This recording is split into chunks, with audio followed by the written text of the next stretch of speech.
In this video, I'm gonna show you guys how I bought my first rental property when I was 23 years old.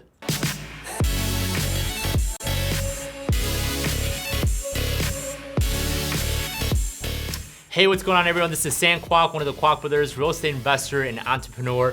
In this video, I'm gonna show you guys how I bought my first rental when I was 23 years old.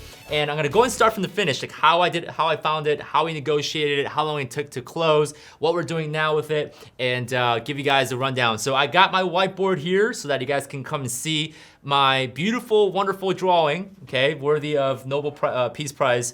I don't even know if they give Nobel Peace Prize for art, but so this was back in 2016 when I found it. I was 23 years old.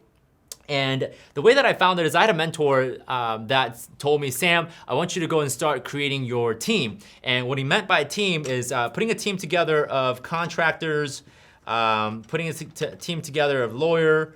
You know, if you need to evict tenants, right, you need to have a lawyer. Also to close on properties, you need to have lawyers as well and attorneys. I was putting a team of different types of contractors like flooring people, carpet, plumbers, general contractors. So I was putting together a team, and I remember posting something on my local marketplace on Facebook group. So if you don't know what that is, it's a Facebook group in your local area. I remember posting it on garage sale in a town name. And I posted saying, hey, I'm a real estate investor. I'm looking for a contractor to work with on a long-term basis. If you're interested, please send me a message. And that's what I posted on one of these free Facebook groups about selling things. And a couple days later, I had this gentleman reach out to me. I'm not gonna say who the actual name is because, you know, protect the privacy. I'm just gonna call that person Matt. Matt reached out to me. He sent me a Facebook message saying, hey Sam, I see that you're a real estate investor. You posted looking for contractors. I'm a real estate investor myself. I'm looking to sell my portfolio. Would you be interested? And I said, heck yeah, send it over. And this was cool because Matt didn't list it on the MLS. It wasn't public, so this was considered an off-market deal. So he sent me a packet, an email with a list of, I believe, 16 properties, and he sent me all the information about the 16 properties as well as the address, the monthly rents that are being collected, and the purchase price. And we took a look at the information. We did some comps on it. We used the software to run some comps to see if the value was, if the value of the home was anywhere near the purchase price that Matt was asking. So they did fall anywhere between plus or minus $5,000, or I should say $2,000, plus or minus $2,000 range, which is good, which is actually pretty accurate. And Matt is a real estate broker and still is. And obviously he did comps to figure a fair purchase price. So the purchase price checked out. So the first thing we did is we did comps to make sure that the purchase price was not like outrageously crazy, like off the charts, way expensive. We found that through doing comparables, the properties, all 16 properties were within plus or minus $2,000 in terms of what we found to be the value based on what the market was saying. So that checked off, right? The comps were good, perfect. The next thing we did is we met with Matt, and we didn't see all 16 properties. Usually, the reason why we do that is we like to see one or two properties that the seller manages, and we prefer to see the management style of the landlord. So we knew by looking at 2 or 3 houses, or I think we looked at 4 out of the 16. We looked at the 4 out of the 16 and we got an idea of, okay, Matt prefers to manage it this way. We can see the tenant makeup. We can see the general sentiment of the tenants. We can see how the properties are ran, the maintenance done on those properties. So we looked at 4 properties and we said, you know what, that's not too bad. It's not awful. We can do a little bit of work in the future, but yeah, I think this is, you know, acceptable condition based on the market. So after we saw the property, what happened was we decided to go and sit down for coffee for about an hour to talk numbers. So our progress, so I'm telling you guys the progress it takes for us from beginning to close. Found the deal on Facebook. Matt sent me the information via email of all the information, the purchase price and so on. Did our comps. We met with Matt at the properties, just to see what just kind of getting a sample, because obviously we don't have all the time to look at all 16. If we did, we would, but we didn't. So we looked at 4 properties. The next thing we did is we sat down to do coffee/lunch with Matt to talk numbers. So we didn't want to get into too aggressive. We actually ended up just buying 4. We selected the 4 properties that seemed to be the best in condition, as well as the rents, as well as the purchase price. So we came down to agreeing that we're just gonna buy 4 properties from out of the 16, and I'm gonna give you guys the purchase price of each of the property that we bought, and they're all single family, so none of them was like a duplex or anything like that. All of them ended up being single family. The first one was, by the way, these are Midwest rental properties. So for those who live in New York City or California, you guys might be like, oh my gosh, like these are super duper cheap. Well, these are like Illinois. So don't get freaked out, but these are normal home prices in certain parts of Illinois. The first property we bought was, the purchase price was $25,000. I'm gonna use a different marker color for this. The first price was $25,000. The next one was $35,000. Another one that's for $35,000, and the last one I believe we bought it for $55,000. In total, the whole total purchase price, I'm gonna move our book here, was $150,000.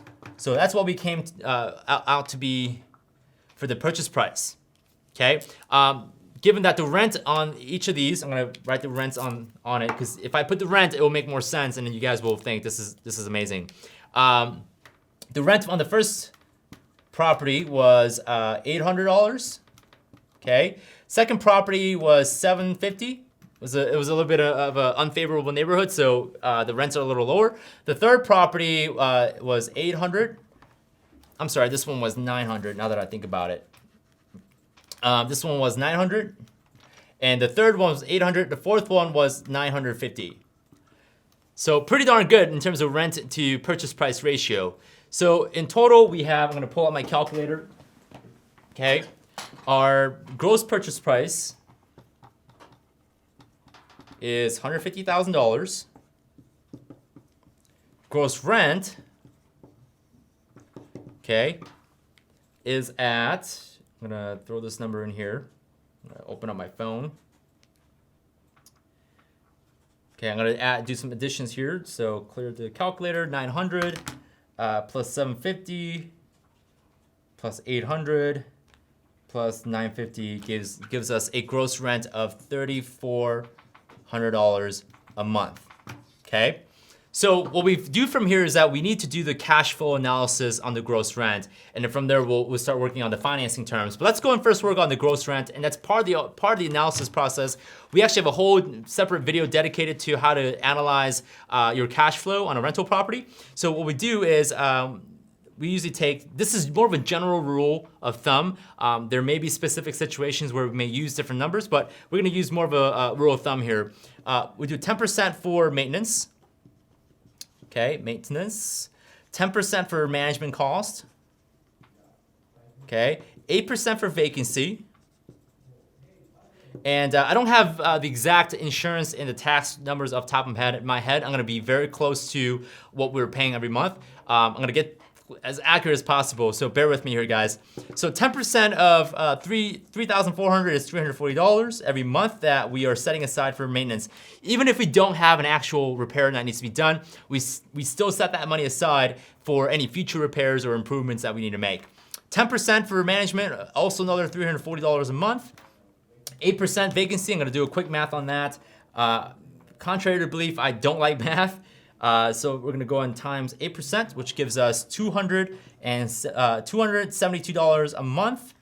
And our insurance, from what I remember for all 4 properties, was at $210 a month. And our taxes are around $280 a month.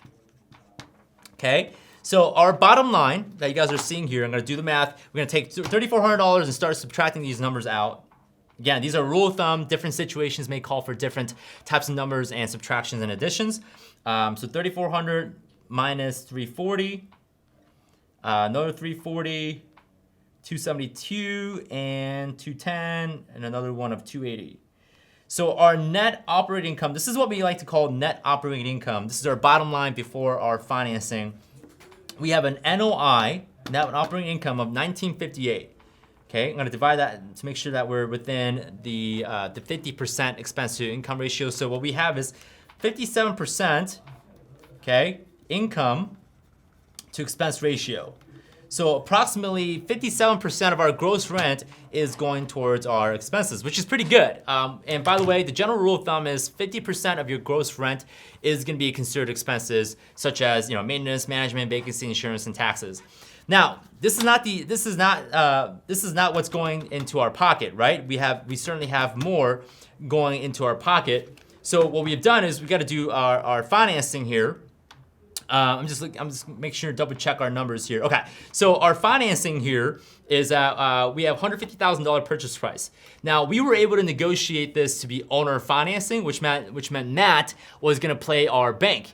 Matt agreed to take monthly payments in exchange for the ownership right of these 4 properties. So Matt's kind of like our bank, and what's great about the owner financing is that we don't have to go through a background check or credit check.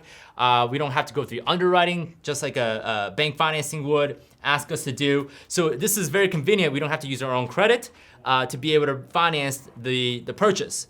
So Matt was financing the purchase for us so that we didn't have to do that. Now, the way that we got to have Matt say yes to owner financing was that Matt held on to these properties for a very long time, so he had some capital gain taxes that he had to pay. Now, I'm not going to go into too deep of a detail as far as how to negotiate for owner financing. In fact, we have another video specifically dedicated towards how to negotiate for owner financing. So what I'll do is I'll leave that link below in the link description box so that you can go and check that out and watch that video on how to negotiate for owner financing. But assuming that you know how it's done, we were able to get Matt to take 10% down payment, okay? Because if he takes any more in terms of down payment, he's gonna end up paying more taxes up front. Okay, so 10% down, which meant $15,000 down, okay? And the remaining $135,000 balance was being carried by Matt at 6% interest at 15-year amortization. Okay, so what that turns into, I'm gonna actually write down the principal and interest payment every month. Okay, so P&I. I'm gonna do the math here. By the way, if you guys want to use a mortgage calculator, Carl's Mortgage Calculator is a great app for you to calculate the monthly payment on a mortgage or a owner financing payment. So we started out with $150,000 purchase price. We put a down payment on this calculator for $15,000, okay? And our interest rate is 6% on a 15-year amortization. We have a principal interest payment of $1,139.21. Okay, that's our principal and interest payment, not counting insurance and taxes. Okay, so if we do the math, take $1,958 of our net operating income and subtract that with the principal and interest payment, $1,139. 1958 minus 139, 21. We get a cash flow of $818.79 a month. Not bad.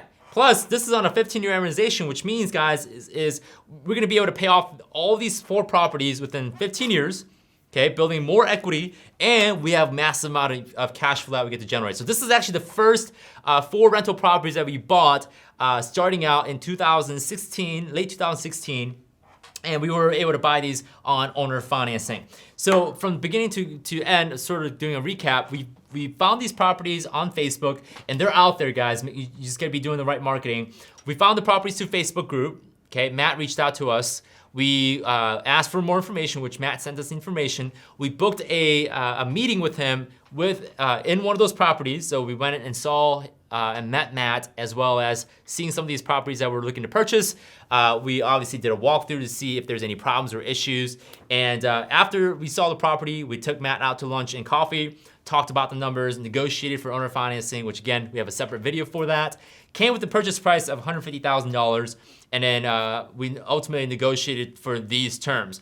Now, for owner financing, we use something called contract for deed, which is an acquisition strategy that we can go and talk about in a later date. But I just want to show you guys what our first deal was and how we were able to repeat this process over and over and over to get to 75 rental units in just 1 year. Speaking of, we do have a book, 0 to 75 rental units in just 1 year. If you guys want this, we're actually giving this out for free, absolutely for free. You just need to go to 0 to 75units.com. We'll even include that link down below in the comment section as well as the link description. So this is an absolutely free book. You just need to pay for shipping, and we'll send it out to you guys. We'll share how to get started, how to get in the right mindset, as well as how to prepare yourself for massive success so that you can surpass even us, right? If we can get you to buy 100 rental units, 150 rental units, or even let's say 1,000 rental units, based on what we show you guys here, we've done our job well. So this is how we did it. I've shown you guys all our numbers, how we structured our deal. A lot of times when it comes to owner financing, we do 10% down. We even got away with 0% down, which Daniel has a separate video for that. So this is it, guys. If you guys have any questions or thoughts, go ahead and leave them down below. If you have any questions about this deal, or if you have any other questions about about how this whole process went. In the next video, I'm gonna show you guys how to buy your first rental property without using your own money or credit. So that video is gonna be right here. I'm gonna point at it. Go watch that video, and I'll see you in that video to show you guys how to buy your first rental property without using your own money or credit. I'll see you guys there.